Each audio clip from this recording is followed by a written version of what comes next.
আসসালামু আলাইকুম। প্রিয় দর্শক, অন্য মঞ্চের আলোচনায় আজ আমাদের সঙ্গে রয়েছেন সেনাবাহিনীতে কি আবার অস্থিরতা দেখা দিচ্ছে?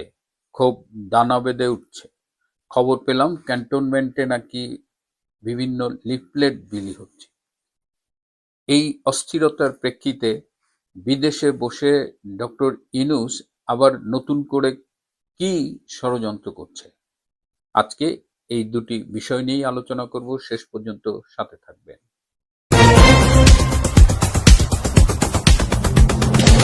আসসালামু আলাইকুম এবং আদাব। রূপান্তরের সত্যের আজকের এই পর্বে আপনাদের সবাইকে স্বাগত জানাচ্ছি। আমি ডক্টর আবুল হাসনাত মিল্টন।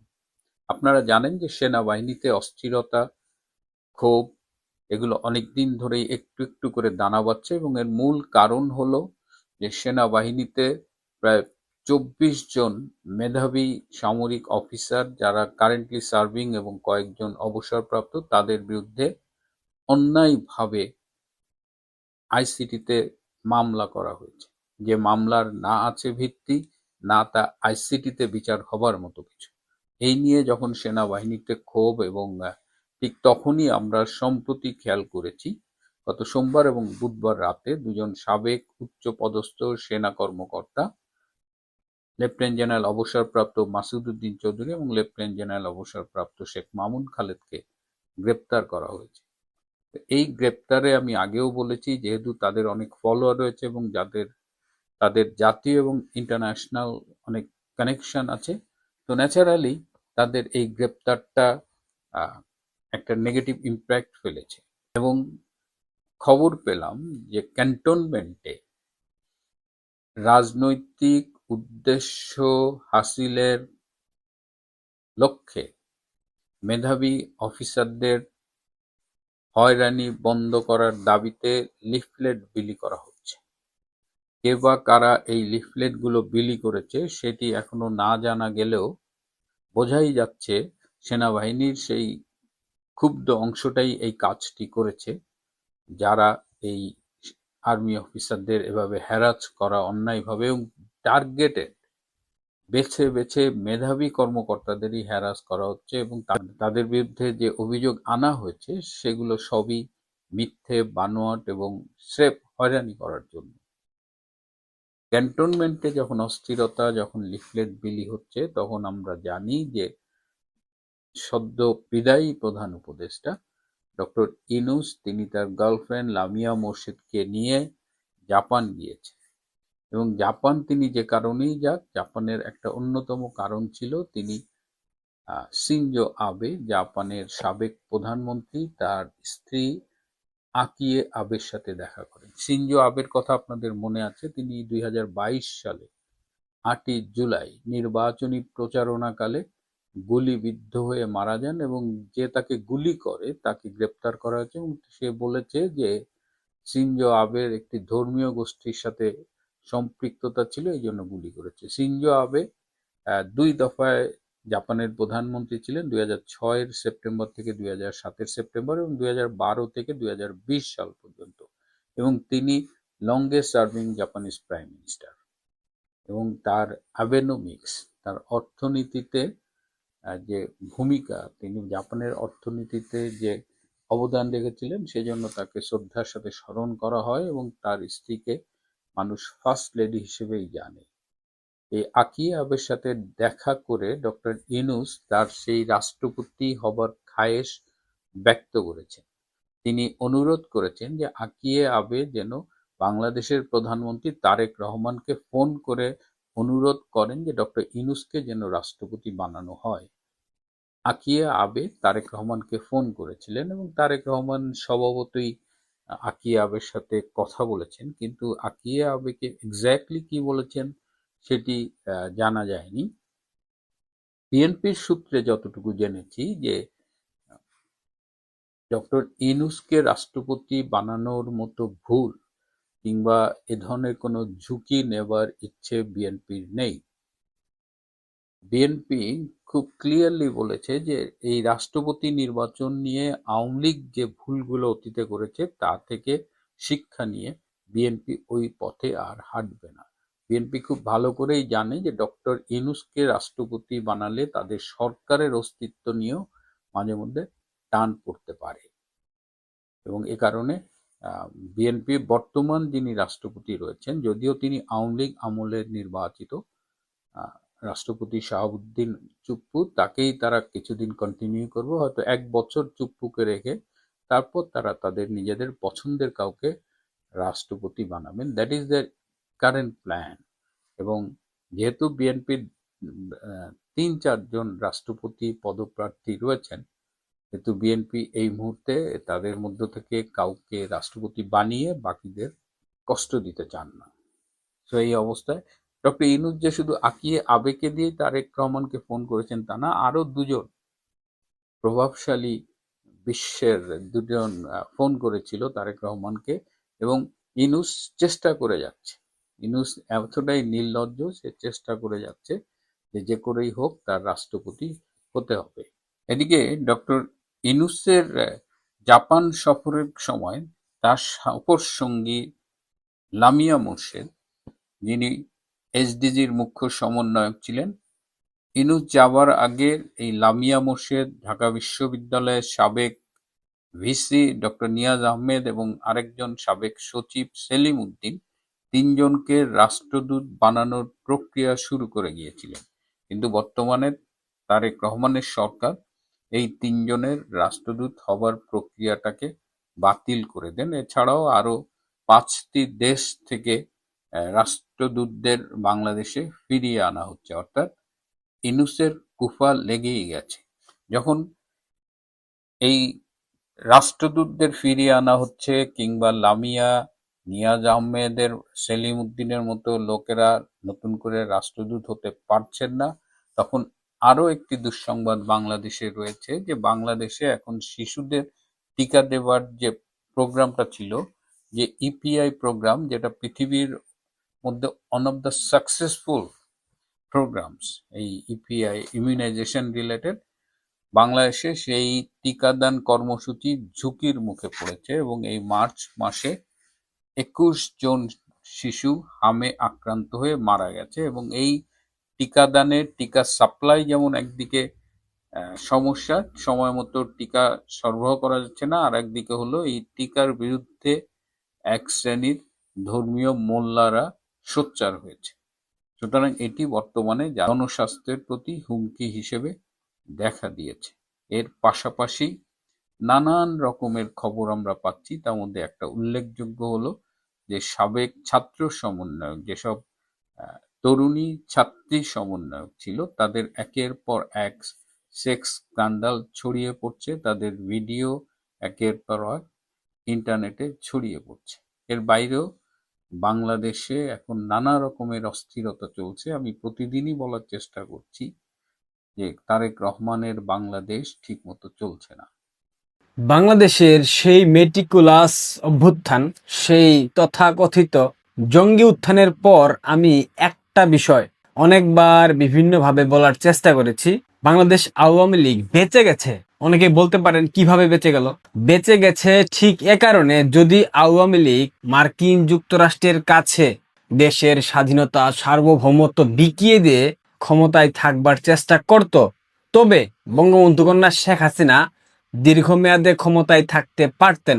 কিন্তু তিনি দেশের মানুষের ভাগ্য রেখা অন্যের হাতে তুলে দিতে চাননি, যার কারণে তাকে ক্ষমতা থেকে সরে যেতে হয়েছে একটা বিভৎস পরিস্থিতির মধ্য দিয়ে। তিনি বারবার সচেতন করেছেন, মার্কিন যুক্তরাষ্ট্র অর্থাৎ সাদা চামড়ার একটা রাষ্ট্র, সেন্ট মার্টিন দ্বীপজায় এদেশের আশেপাশে একটা খ্রিস্টান রাষ্ট্র বিনির্মাণ করতে চায়। মায়ানমার এবং বাংলাদেশের পার্বত্য চট্টগ্রাম অঞ্চলের একটা বিশেষ অংশকে কেন্দ্র করে।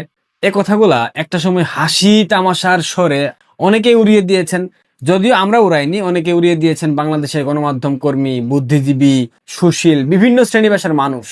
শেখ হাসিনার প্রত্যেকটা বক্তব্যকে আপনারা হাসি তামাশার পাত্র হিসেবে বিবেচনা করেছেন। কিন্তু শেখ হাসিনা চলে যাবার 2 বছর পার হয়নি, এর মধ্যে প্রত্যেকটা কথা সত্যি প্রমাণিত হয়েছে। প্রত্যেকটা কথার আমরা এই মুহূর্তে এসে প্রতিফলন দেখতে পাচ্ছি। মার্কিন যুক্তরাষ্ট্রের সাথে যে বাণিজ্য চুক্তি হয়েছে বাংলাদেশের অন্তর্বর্তীকালীন সরকার করেছিল নির্বাচনের ঠিক 3 দিন পূর্বে, সেই চুক্তি হয়েছে জামায়াত, বিএনপি, এনসিপি এবং ইসলামী রাজনৈতিক শক্তি যতগুলো আছে তাদের প্রত্যেকের চাওয়াতে।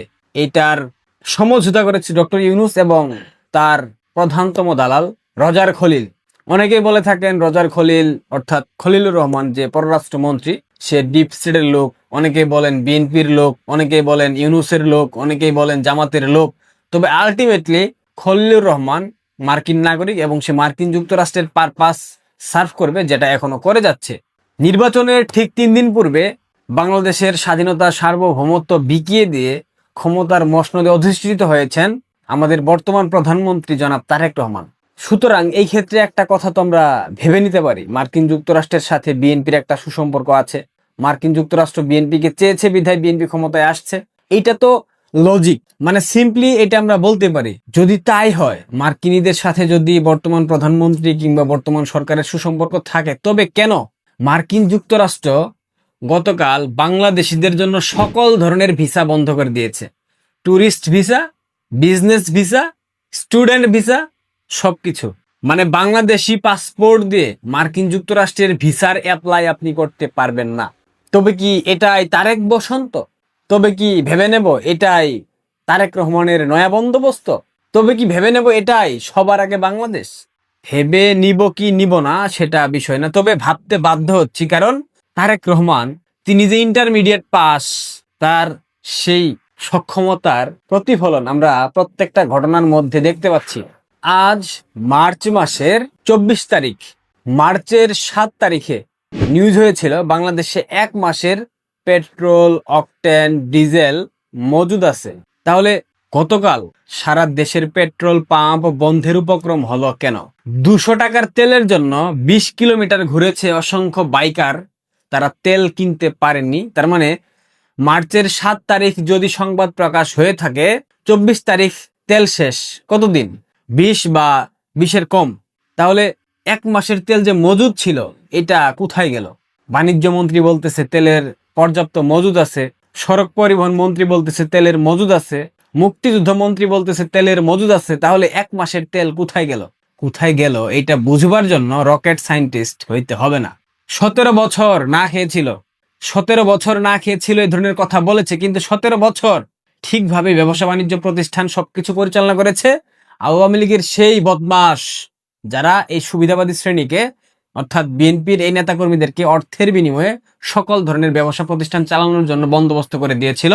তাদের দয়ায় বিএনপির প্রত্যেকটা নেতাকর্মী তাদের ব্যবসা প্রতিষ্ঠান ঠিকঠাক পরিচালনা করেছে। কেউ যদি বলে 17 বছর না খেয়েছিলাম, তবে এটা ভুল ধারণা। বিএনপির নেতাকর্মীরা 17 বছর ঠিক ওই দামি দামি ব্র্যান্ডের শার্ট, টি শার্ট, পাঞ্জাবি পরেছে। এখন এসব মুখরোচক গল্প বলে লাভ নাই। বিএনপির যেই মন্ত্রী পরিষদ, যেই পার্লামেন্টের মেম্বার, এদের মধ্যে শতকরা 80% শত কোটি টাকার উপরে মালিক। এই টাকা 17 বছরে কোত্থেকে আসছে এগুলা বোঝার জন্য কি বিজ্ঞানী হইতে হবে? অনেক বেশি মেধাবী প্রজ্ঞাবান হইতে হবে? না, এগুলা বোঝা যায়। তারা যে 17 বছর ঠিকঠাক মতো ব্যবসা প্রতিষ্ঠান পরিচালনা করেছে, কিন্তু তারা তো রাক্ষস, তাদের তো বেশি খাইতে হবে। যার কারণে মার্কেটে কৃত্রিম সংকট দেখানো হচ্ছে যে তেল নেই, তেলের মজুদ শেষ, অকটেন শেষ, ডিজেল শেষ, পেট্রোল শেষ। এইটা বলে বিএনপি পন্থী যেই সব ব্যবসায়ী আছে, দুর্বৃত্ত আছে, এদের পকেট ভরার জন্য একটা বন্দোবস্ত সাজানো হচ্ছে, যেই বন্দোবস্তের মূল হুদা জনাব 10%, দুঃখিত 30% তারেক রহমান। ব্যারিস্টার রুমিন ফারহানার গতকাল একটা বক্তব্য আমি দেখছিলাম। জামাত এবং আওয়ামী লীগ বিরোধী দলে কম্বাইন্ডলি এইটা মোকাবেলা করা is very tough, extremely tough. কেন? দুটো দলেরই বেশ কিছু জায়গায় মিল আছে। দুটো দলই আদর্শ ভিত্তিক, মানে আদর্শ এটা আপনার একমত হন বা না হন, ওই আদর্শ আপনার ভালো লাগুক বা না লাগুক, এই আদর্শ ব্যাপারে তারা ব্রেন ওয়াশড। এটা আপনাকে মানতে হবে। হ্যাঁ, এখন এটা আপনার পছন্দ হইলেও তারা ব্রেন ওয়াশড, আপনার পছন্দ না হইলেও তারা ব্রেন ওয়াশড। এটা ভালো মন্দ নিয়ে আমি কোনো কথা বলতেছি না, বাট তারা দুটো দলই যার যার আদর্শের ব্যাপারে সুপার কমিটেড। এত বড় অংশের মানুষ কারা যায় নাই ভোট কেন্দ্রে, এটা তো আমাদের বুঝতে হবে। সো এই মানুষগুলোকে আপনি নাই করে দিবেন কিভাবে? So Awami League is very much there, Awami League was there, Awami League is very much there, আর Awami League will be there. এখন আপনি বলেন আওয়ামী লীগ কতটুকু শক্তিশালী হয়ে ফিরে আসবে, এটা নির্ভর করে আওয়ামী লীগের রাজনৈতিক সিদ্ধান্তের উপরে। তিনি এই বক্তব্যে স্পষ্ট বলেছেন, জামাত এবং বাংলাদেশ আওয়ামী লীগ যখন বিরোধী দল হিসেবে থাকে, তখন তাদেরকে মোকাবেলা করা অনেক কঠিন, অনেক বলতে অনেক কঠিন। এটা বিএনপির পক্ষে আদৌ সম্ভব হবে কিনা কেউ জানে না। আমি জানি হবে না, পারবে না বিএনপি। রুমিন ফারহানা বলেছেন আওয়ামী লীগ এবং জামাত তাদের যে রাজনৈতিক আদর্শ, এই আদর্শের ব্যাপারে তারা ব্লাইন্ড, তারা অন্ধ। এখন বলতে পারেন জামাতের আদর্শ তো বাংলাদেশের পক্ষে না, এটা স্বাভাবিক। জামাত এখনো বিশ্বাস করে বাংলাদেশ একটা পাকিস্তানের অংশ।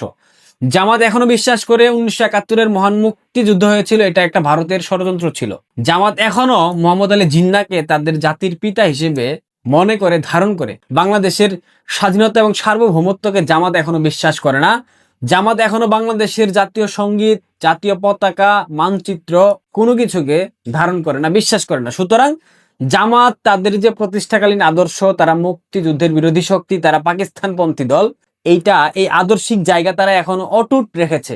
অন্যদিকে বাংলাদেশ আওয়ামী লীগ তাদের যে রাজনৈতিক আদর্শ, গণতন্ত্র, জাতীয়তাবাদ, সমাজতন্ত্র, ধর্মনিরপেক্ষতা, এখান থেকে মাঝে মধ্যে বিচ্যুতি ঘটে, কিন্তু আদর্শিক জায়গা থেকে তাদের বিচ্যুতি কখনো ঘটবে না। বঙ্গবন্ধুর আদর্শের ব্যাপারে বাংলাদেশ আওয়ামী লীগের সকল পর্যায়ের নেতাকর্মী অটুট। এই ব্যাপারে কোনো প্রকার সমঝোতা তারা করবে না, যেটা গত 19 মাসে আমরা দেখেছি। অনেক নির্যাতন নিপীড়নের শিকার হয়েও তারা তাদের লড়াই সংগ্রাম অব্যাহত রেখেছে। সুতরাং তাদের আদর্শিক জায়গা বিন্দু মাত্র কমেনি এবং সেটা কমবেও না। সময়ের প্রেক্ষিতে হয়তো বা এদের মধ্যে কিছুটা ভাটা পড়বে, বাট আদর্শিক জায়গা থেকে বের হয়ে জামাত কিংবা বিএনপির আদর্শে আদর্শিত হওয়া, সেটা আওয়ামী লীগের কোনো পর্যায়ের নেতাকর্মী করবে না। সুতরাং সেই জায়গা থেকে রুমিন ফারহানা বলেছেন জামাতের আদর্শ মুক্তিযুদ্ধের বিরোধিতা, আওয়ামী লীগের আদর্শ মুক্তিযুদ্ধের পক্ষে, মুক্তিযুদ্ধের স্বাধীনতার পক্ষের শক্তি। সুতরাং জামাত এবং আওয়ামী লীগ এই দুইটা তাদের যে আদর্শিক জায়গা তারা ঠিক আছে, কিন্তু বিএনপি কি? বিএনপির রাজনৈতিক আদর্শ কি? বিএনপি একটা মধ্যপন্থী দল। বিএনপি সুবিধার জন্য মুক্তিযুদ্ধের পক্ষে অবস্থান নেয়, আবার সুবিধার জন্য জামাতের পক্ষে অর্থাৎ স্বাধীনতার বিরুদ্ধে অবস্থান নেয়। অর্থাৎ নিজেদের লাভের জন্য বিএনপি যা নয় তা করতে পারে। সকালে হবে মুক্তিযোদ্ধা, সন্ধ্যায় হবে রাজাকার, রাতে হবে আলবদর, মাঝরাতে হবে আল শামস, সকালবেলা হবে যুদ্ধাপরাধী।